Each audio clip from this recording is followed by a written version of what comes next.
Hello বন্ধুরা, Trihans lifestyle and mom চ্যানেলে আপনাদের সকলকে স্বাগত জানাই। আমরা কেয়ারিং মায়েরা সকাল হলেই কিন্তু চিন্তা করি যে আমাদের ছোট্ট সোনামণিকে কি খেতে দেব, আর কতটাই বা দেব, কতটা খাবে, আর কতটা পুষ্টি পাবে, এইসব কিছুই কিন্তু আমাদের মাথায় ঘুরতে থাকে। আর বাচ্চাদের কিন্তু সকালে খাবারটা দিতে হবে একটু ক্যালোরিবহুল করে, কারণ সারা রাত যেহেতু বাচ্চারা না খেয়ে থাকে, আর এমন একটা খাবার দিতে হবে যাতে বাচ্চারা পরিতৃপ্ত বোধ করে, আর অল্প খেলেও যেন বাচ্চারা পর্যাপ্ত পুষ্টি পেয়ে যায়। আর সেই রকমই কিন্তু একটা রেসিপি আমি আজকে শেয়ার করব। আর ভিডিওটি কিন্তু শুরু থেকে শেষ পর্যন্ত দয়া করে দেখবেন, কারণ পুরো ভিডিও জুড়ে বাচ্চাদের জন্য অনেক ছোট ছোট টিপস শেয়ার করে থাকি। চলে এলাম মূল ভিডিওতে। এখানে আমি গ্যাসে একটা প্যান বসিয়ে দিয়ে দিলাম এইটুকু পরিমাণে বাটার। এবার বাটারটাকে আমি ভালো করে গলিয়ে নেব। তো বাটারটা এখানে গলে গেছে। এইবারে আমি এখানে দিয়ে দিব অল্প গাজর।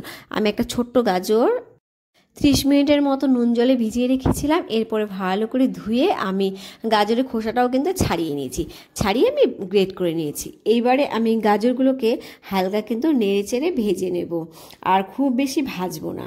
তো এখানে কিন্তু আমার গাজরটা নাড়াচাড়া হয়ে গেছে। এইবারে আমি দিয়ে দেব পরিমাণ মতো খাবারের জল। আর বাচ্চার বয়স যদি 1 বছর হয়ে থাকে তাহলে কিন্তু আপনারা এখানে জলের পরিবর্তে দুধে খাবারটা রান্না করে নিতে পারেন। আর এখানে একটা কথা বলে রাখবো, বাচ্চাদের যদি কোষ্ঠকাঠিন্য সমস্যা থাকে তাহলে কিন্তু বাচ্চাকে একদমই গাজর খাবে না। এই গাজরের পরিবর্তে এখানে কিন্তু আপনারা মিষ্টি কুমড়ো ইউজ করতে পারেন। মিষ্টি কুমড়ো কিন্তু কোষ্ঠকাঠিন্য কমাতে সাহায্য করে। আর এইবারে দেখতেই পাচ্ছেন এখানে আমি কিছুটা সুজি দিয়ে নিলাম। এটা কিন্তু চালের তৈরি সুজি, আর এটা আমি ঘরে বানিয়েছি। সেই সুজিটাই আমি খানিকটা এখানে দিয়ে নিলাম। এবার দিয়ে ভালো করে আমি নেড়ে চেড়ে নিচ্ছি যাতে কোনো লাম্পস না থাকে। আর ঘরে তৈরি চালের সুজিতে কিন্তু তাড়াতাড়ি লাম্পস চলে আসে, তাই কিন্তু ভালো করে নেড়ে চেড়ে সেদ্ধ করে নিতে হবে। আর এখানে আমার মনে হলো যে একটু জল কম হয়ে যাবে, তাই আমি আর একটু জল দিয়ে নিলাম। আপনারা চাইলে কিন্তু এখানে বাজারে কেনা সুজিও ব্যবহার করতে পারেন, তবে ডাক্তারবাবুরা কিন্তু এখন সুজি খাওয়াতে বাচ্চাদের মানা করে থাকে। সেক্ষেত্রে কিন্তু আপনারা ঘরে তৈরি সুজিটাই বানিয়ে বাচ্চাকে খাওয়াতে পারেন। ঘরে কিভাবে সুজি তৈরি করবেন তার ভিডিও কিন্তু আমার চ্যানেলে দেওয়া আছে, চাইলে দেখে আসতে পারেন। আর এখানে দেখুন গাজরটা দেওয়াতে খাবারটাতে একটা সুন্দর কালার এসছে, আর গাজর থেকেও কিন্তু একটা ন্যাচারাল মিষ্টি খাবারে প্রবেশ করে। আর গাজর কিন্তু একটা ক্যালোরিবহুল খাবার, আর ক্যালোরিবহুল খাবার যেহেতু তাই কিন্তু বাচ্চাদের পেটেও অনেকক্ষণ থাকবে। আর এইবারে আমি এদিকে চলে আসলাম একটা পেস্ট তৈরি করতে। এখানে আমি 4টে চিনেবাদাম, কিছু কিশমিশ আর 2টো খেজুর নিয়ে নিয়েছি। আর এই চিনেবাদামগুলো কিন্তু আমি সারা রাত জলে ভিজিয়ে রেখেছিলাম, আর কিশমিশ আর এই খেজুরটা কিন্তু শুধুমাত্র 2 ঘন্টার মতো আমি জলে ভিজিয়ে রেখেছিলাম।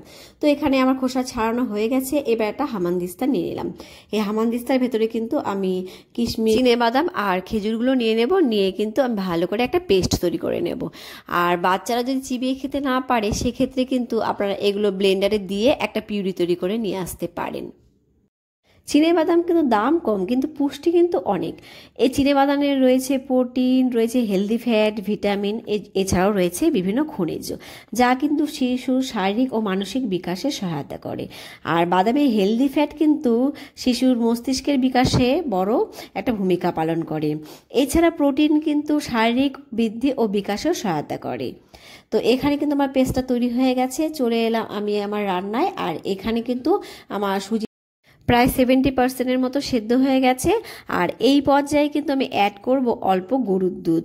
আমি আমার ছেলেকে যেহেতু বেশি একটা গরুর দুধ দিই না, তাই কিন্তু এই পর্যায়ে অল্প টেস্টের জন্য গরুর দুধ দিয়ে নিলাম। দিয়ে কিন্তু ভালো করে আমি মিশিয়ে 1 মিনিটের মতো ফুটিয়ে নেব।